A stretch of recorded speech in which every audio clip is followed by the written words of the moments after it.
I'm here with Congressman Alan Grayson, who spoke with the Postal Workers Union a little while ago. One thing that stood out to me is how much of you're on an alternate universe with the establishment Democrats who say TPP, labor deals like that are great for America. They like to tout the new economy, the globalized economy. Talk about why trade has become such an issue and why it's such an issue for you in your Senate campaign, because it seems like the actual workers and the politicians are on different wavelengths. I have to take issue with the premise, if I may. The moving force behind these trade deals is always multinational corporations. And there are huge numbers of Republicans who are bought. I refer to the Republican Party as a subsidiary of corporate America, a wholly owned subsidiary. But also some Democrats who have been bought and paid for by multinational corporations.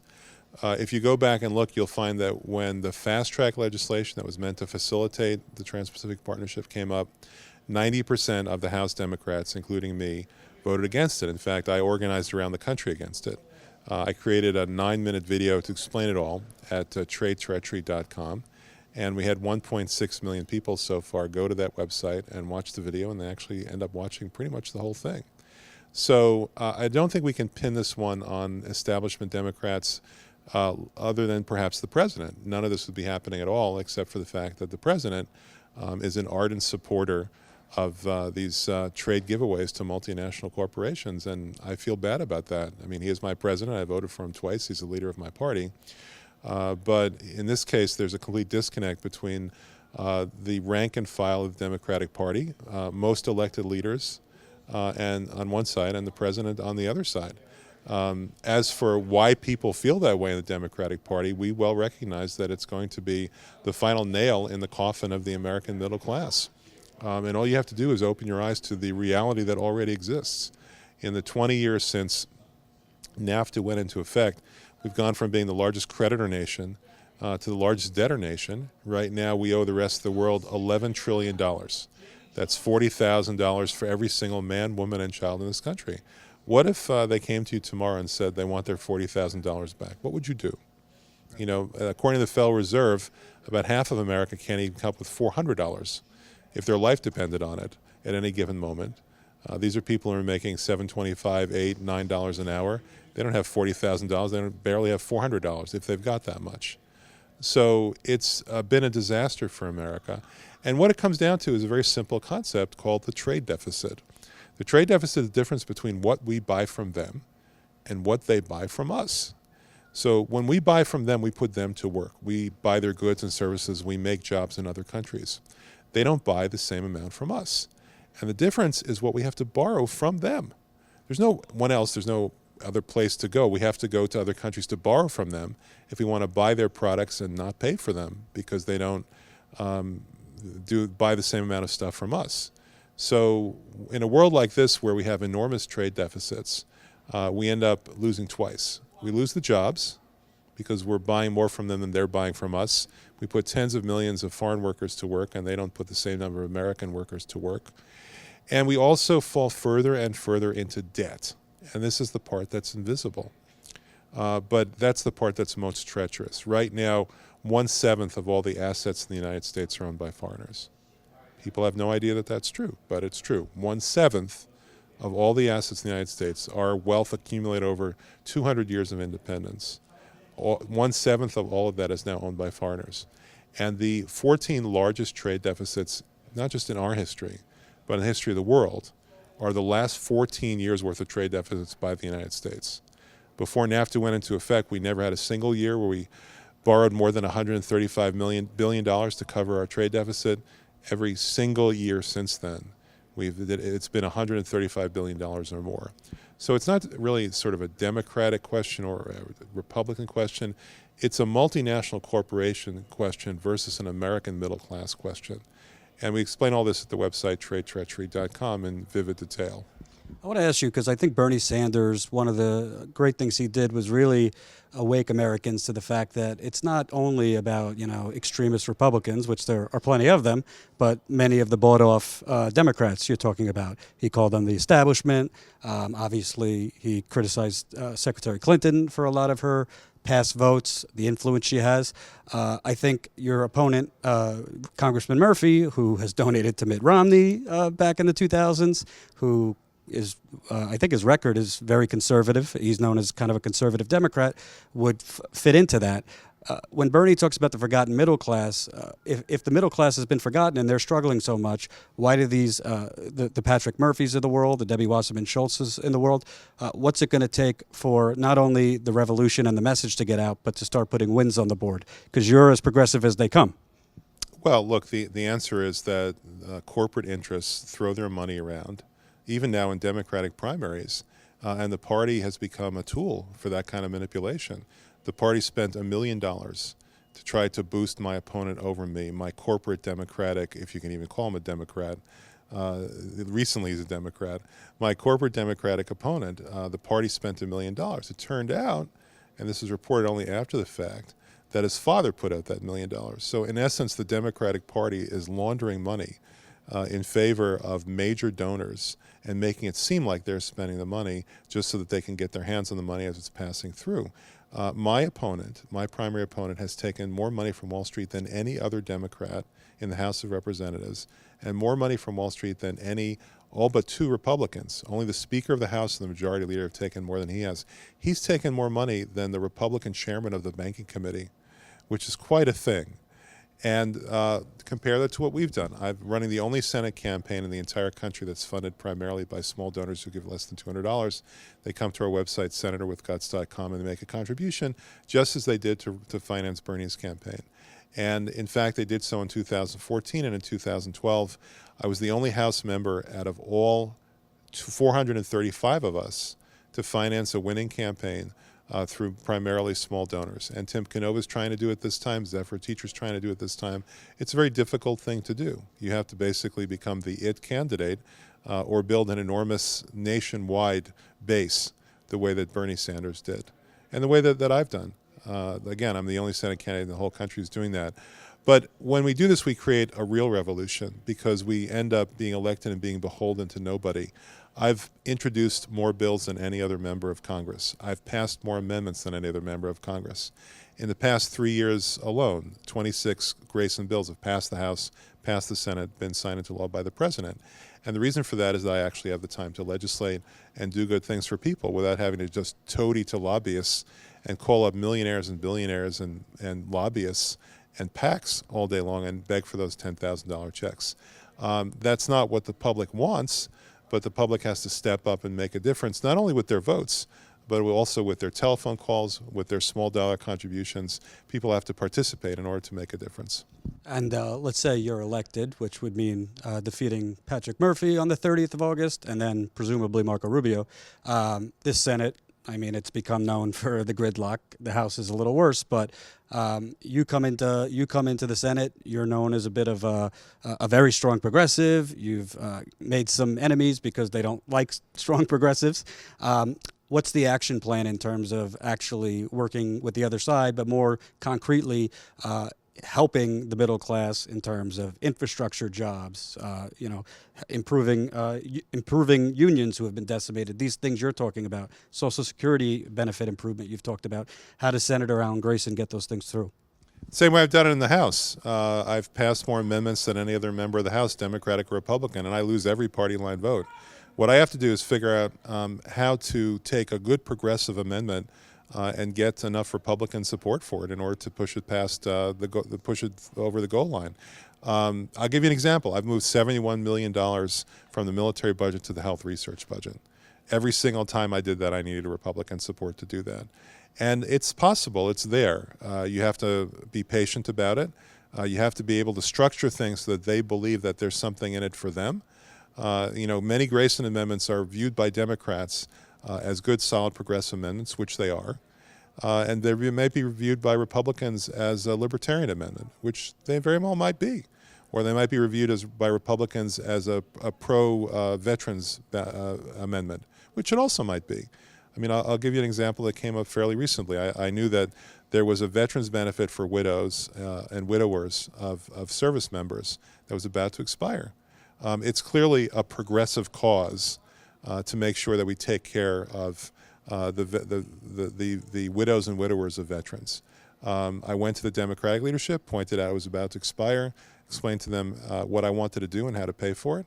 They said, fine. I went to the Republicans, same reaction.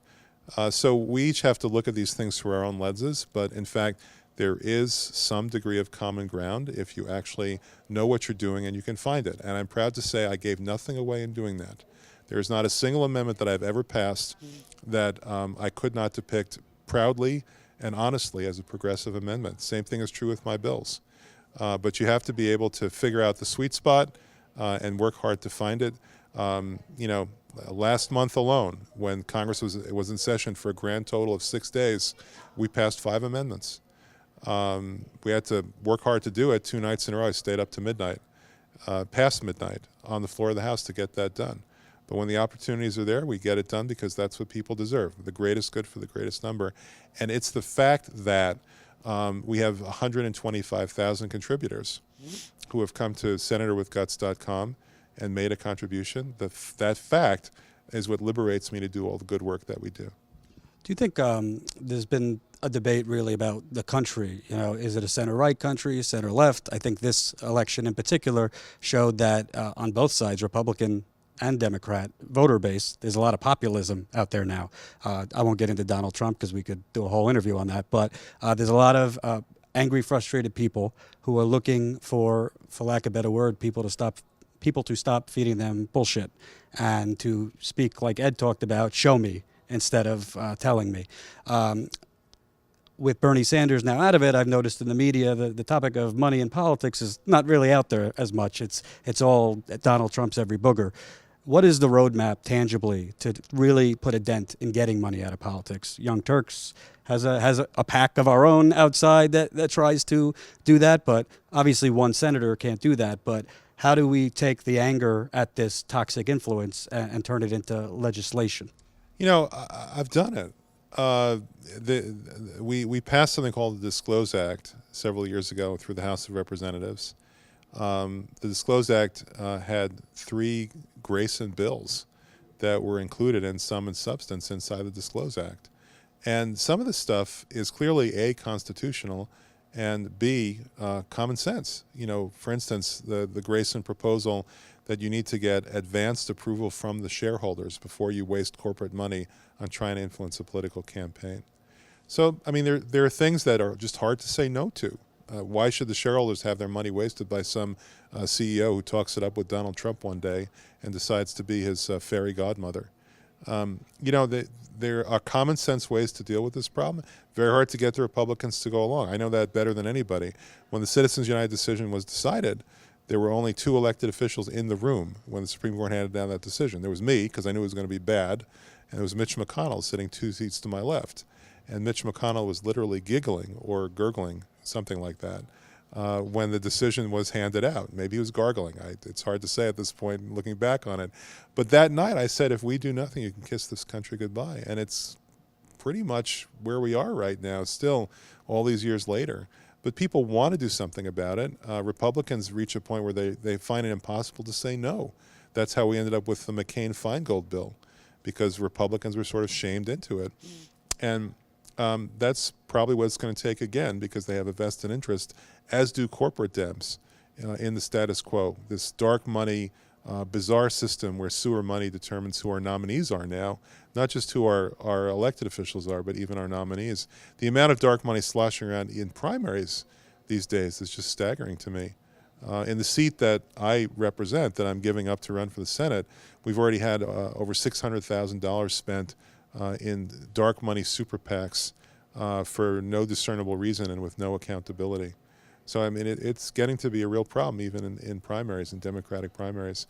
But, you know, I persevere, and it is possible to pass good legislation if you pay attention, you know what you're doing, and you work hard, and you have a good heart and enormous persistence. Last question. In a previous interview, we already talked about these unproven allegations, so I'm not going to bother. But the bottom line is disproven allegations. I want to talk about you as a person because I think establishment Democrats have done a good job of making a caricature of you. A lot of them don't like you for whatever reason. Personalities clash. But who are you outside of politics? Because I think a lot of people like your progressive policies, but maybe have bought into whatever the caricature is that Republicans have lodged against you over the years. Well, but Marco Rubio has called me insane 3 times in the past 3 weeks, so that's sort of where we are at this point. do you guys go boot shopping, you and Marco Rubio? I have to tell you, I'm staying away from that because that represents exactly what's wrong with politics. It's true that I have a nice boot collection. We'll leave it at that. It's my boots have their own Twitter feed. You can look it up. I'm hoping that they never run against me because, frankly, my boots are far more popular in some quarters than I am. But the fact remains that that's sort of what is wrong with politics today. I have very patiently gone around the state of Florida all year long and explained to people what I thought needed to be done to make people's lives better, what new laws we needed through democracy in order to make a better life for seniors, for African Americans, for working people, for students. And I've casually and specifically laid out exactly what needed to be done. Unfortunately, it's been one weapon of mass distraction followed by another all year long, deployed one after another by unscrupulous Democratic opponents, including the one who gave $2,300 to Mitt Romney's campaign, who is my primary opponent next week. That's why I'm asking, who are you? I want to tell people, as a person, not just the policies, because we've gone over the policies, why do you want this and why should people trust you? Oh, well, it's very simple. Somebody has to be a champion for justice, equality, and peace. I just don't see a lot of that. I don't see that at all in the Republican Party. I don't see that in the Democratic Party much either. I come to this very late in life. I wasn't elected to anything in the first half century of my life. I do this solely because I want to get good things done and improve the lives of ordinary people, and we've done it over and over and over again. I tell people, if someone tells you that nothing ever gets done in Washington, what they really mean is that they can't get anything done in Washington. Because I've passed 100 different bills and amendments in the past 3 years alone. And we're getting good things done for people all the time, both in Congress and outside of Congress. The example being my leadership on the TPP. I could give you a bunch of other examples, too, of things that I've done to get grassroots support for what I'm trying to do, like preventing war with Syria, like reversing the president's decision to cut Social Security benefits with the chain CPI, like cutting foreclosures in Orange County in half through the Grayson mandatory mediation program. I want people to understand that legislators can legislate, leaders can lead. The democracy can actually improve our lives in the same way that Bernie was trying to convey to people all year long. That it's not simply, if I may say this, a shitstorm. That politics matters because it's the way that we decide the rules we all live by through our government. And it's the one thing that's left for ordinary people. You know, you can lose your job, you can lose your spouse, whether through death or divorce or otherwise. God, you can even lose your children, but you can't lose your vote. You know, I know that each day when I wake up that there are 700,000 people who are counting on me to do something good for them in their lives. They deserve a champion, a leader, and a friend. And that's what I try to do in public office. That's what I've always done from day one. It's not about me. It's about all the good that you can do for people. Where could people find more? I'll reiterate it. You know, I'm old enough to remember when Jerry Brown used to give his 800 number at every public appearance, but our website is senatorwithguts.com, the very modestly named senatorwithguts.com. And we do appreciate people's support. I got a letter a while back from someone who wrote to me and said that he was unemployed, but he wanted to give me a $10 contribution because he believed in me. And on the front of the envelope, it said, "I believe in you." And that is incredibly moving to me. Good luck. Thank you, sir.